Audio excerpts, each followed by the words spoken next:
Friends, नमस्कार। मैं आज आपके साथ एक गंभीर विषय पर चर्चा करना चाहता हूँ। जब हम विवाह के संदर्भ में वर-वधू की कुंडली का मिलान करते हैं, तो हम नाड़ी दोष को एक प्रमुख दोष मानते हैं और इसमें सर्वाधिक अंक 8 अंक मिलते हैं अष्टकूट मिलान में। और सामान्यतः जिन वर-वधू के कुंडली में नाड़ी दोष आ रहा है, उनका विवाह नहीं किया जाता। इस कारण से बहुत से लोगों को विवाह के लिए काफी लंबे समय तक संघर्ष करना पड़ता है। अधिकतर लोगों को नाड़ी दोष के विषय में संपूर्ण जानकारी नहीं है और वे सही निर्णय नहीं ले पाते। तो आज की वीडियो में मैं संपूर्ण जानकारी आपको उपलब्ध कराऊंगा और इस विषय पर विस्तार से चर्चा करूंगा। तो फ्रेंड्स, तो मेरा आज का टॉपिक है नाड़ी दोष परिहार एवं उपाय। नाड़ी कितने प्रकार की होती है, नाड़ी दोष कब माना जाता है और नाड़ी दोष का क्या प्रभाव होता है, नाड़ी दोष का परिहार क्या है, नाड़ी दोष के उपाय किस प्रकार करें, इन सब विषयों पे आज हम चर्चा करेंगे। तो फ्रेंड्स, मैं आपको बताना चाहूंगा, नाड़ी 3 प्रकार की होती है: आदि, मध्य, अंत्य। जो आदि नाड़ी होती है वो वात प्रकृति की होती है और जो मध्य नाड़ी होती है वो पित्त प्रकृति की होती है और जो अंत्य नाड़ी होती है वो कफ प्रकृति की होती है। तो फ्रेंड्स, अब मैं बात करूंगा कि नाड़ी का निर्धारण किस तरह किया जाता है कि इस व्यक्ति की आदि नाड़ी है, इसकी अंत्य है, इसकी मध्य है। तो नाड़ी का निर्धारण जन्म के समय चंद्रमा जिस नक्षत्र में होता है उसके आधार पे हम व्यक्ति की नाड़ी का निर्धारण करते हैं कि इसकी ये नाड़ी है। यदि नाड़ी दोष आ जाता है तो उसका प्रभाव वैवाहिक जीवन पर बहुत नेगेटिव देखने को मिलता है, क्योंकि दोनों की ऊर्जा समान हो जाती है ऐसे में और आपसी तालमेल में कमी हो जाती है और वैवाहिक जीवन के कलह के कारण नौबत तलाक तक पहुंच जाती है। और इसका दूसरा एस्पेक्ट संतान पर पड़ता है। नाड़ी दोष में यदि विवाह किया जाता है तो या तो संतान होती ही नहीं, या होती है तो बहुत विलंब से होती है, बहुत उपाय करने के बाद, और उसका स्वास्थ्य भी बहुत कमजोर होता है। और आयु का भी इसमें माना जाता है कि ये आयु के लिए भी जो है इसमें संकट होता है, तो वो भी इसमें दोष माना जाता है। और जो स्वास्थ्य है पति पत्नी का, उस पे भी असर डालता है।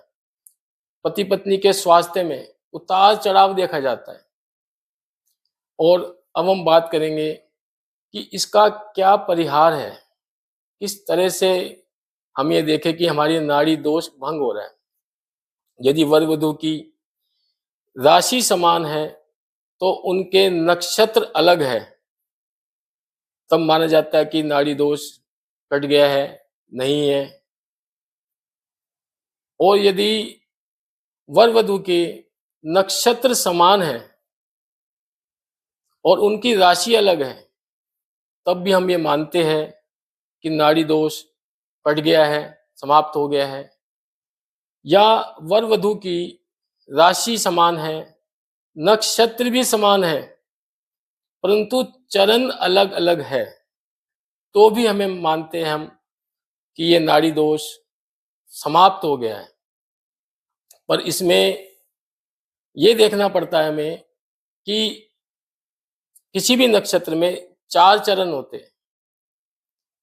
तो नाड़ी दोष समाप्त करने के लिए हमें ये देखना पड़ेगा कि तीसरा और पहला चरण हो, यदि वर का या वधू का एक का तीसरा हो, एक का पहला हो, तब नाड़ी दोष नहीं लगेगा। या एक का तीसरा हो, दूसरे का चौथा हो, तीनों चार में भी नहीं लगता। यदि 2 और 4 हो तब भी नहीं लगेगा नाड़ी दोष, या पहला और दूसरा हो तब भी नाड़ी दोष नहीं लगता। परंतु यदि पहला और चौथा चरण है तो नाड़ी दोष फिर भी लग जाता है, या दूसरा और तीसरा चरण है तो भी नाड़ी दोष लगता है। फ्रेंड्स, यदि वर वधू का जन्म मृगशिरा, पुष्य, उत्तरा भाद्रपद में हुआ हो और दोनों की नाड़ी मध्य है, तो इस नाड़ी दोष का प्रभाव बहुत कम हो जाता है, समाप्त माना जाता है। या ग्रह मैत्री हो, वर वधू की राशि के जो स्वामी हैं उनकी आपस में गहरी मित्रता हो, या दोनों के स्वामी एक हो, तब भी हम मानते हैं कि नाड़ी दोष समाप्त हो गया है। या यदि वर वधू के कुंडली में गण और भकूट की स्थिति बहुत मजबूत है, पूरे पूरे नंबर मिल रहे हैं, तो भी नाड़ी दोष का प्रभाव कम माना जाता है, समाप्त नहीं होता पर कम माना जाता है। यदि वर वधू के राशि स्वामी शुक्र, गुरु या बुध हो, तब भी हम ये मानते हैं कि उनका नाड़ी दोष समाप्त हो जाता है। और यदि वर वधू का पंचम भाव, जो संतान पक्ष का भाव है, वो मजबूत है, पंचम भाव, उसमें या तो उच्च राशि में बैठा हुआ है कोई ग्रह, या पंचम भाव का स्वामी कहीं उच्च का होकर बैठा हुआ है, या गुरु की दृष्टि उस पर पड़ रही है। पंचम भाव यदि दोनों का, वर वधू दोनों का मजबूत हो और लड़के का शुक्र मजबूत हो और लड़की का गुरु मजबूत हो, तब भी हम ये मानते हैं कि नाड़ी दोष समाप्त हो गया है। फ्रेंड्स, नाड़ी दोष में यदि दोनों की आदि नाड़ी है तो पति को कष्ट होता है, यदि मध्य नाड़ी है तो दोनों को कष्ट होता है, और यदि अंत्य नाड़ी है तो पत्नी को अधिक कष्ट होता है। तो फ्रेंड्स, ये मैंने आपको बताया परिहार के बारे में। अब मैं उपायों की चर्चा करूंगा कि किस तरह से हम, यदि नाड़ी दोष है और उनका विवाह हमें किसी परिस्थिति वश करना पड़ जाए, तो हम क्या उपाय करें कि उनके जीवन में सुख और शांति बने रहे। तो फ्रेंड, आप महामृत्युंजय का 1.25 लाख जाप करा सकते हैं वर वधू के नाम पर, उससे भी उनको काफी लाभ होगा। या अन्न का दान, वर वधू अपने जन्मदिन के उत्सव पे अपने वजन के बराबर अन्न तौल करके गरीबों में दान कर दे। या गाय, स्वर्ण और वस्त्रों का दान यदि वर वधू से कराया जाता है तो भी नाड़ी दोष का प्रभाव समाप्त हो जाता है। इसके अलावा कुंभ विवाह, भगवान विष्णु से विवाह, तुलसी विवाह, ये भी प्रचलित है उपायों के तौर पे। जैसे यदि किसी कन्या का विवाह भगवान विष्णु की प्रतिमा या पीपल के पेड़ से या कलश से हम करा देते हैं, तो उसका कुंडली में जो वैधव्य योग है या मांगलिक दोष है या नाड़ी दोष है, वो समाप्त माना जाता है। और एक मान्यता ये भी है कि स्वर्ण सर्प का दान करो, उससे भी लाभ होता है। अगर लड़के की कुंडली में नाड़ी दोष गंभीर रूप से है या गंभीर मांगलिक दोष है तो उसका अर्क विवाह करा सकते हैं। उससे भी बहुत लाभ होता है, आके के पौधे से। या उसका तुलसी विवाह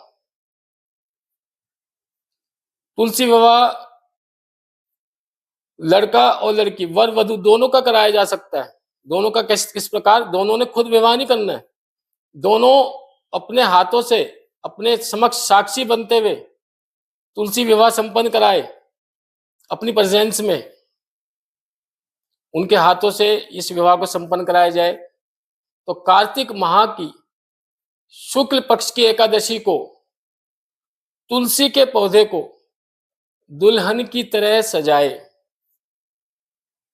सिंदूर चढ़ाए, साड़ी, चूड़िया और भगवान शालिग्राम से उनका विवाह संपन्न कराए। तो यह भी बहुत अच्छा उपाय माना जाता है।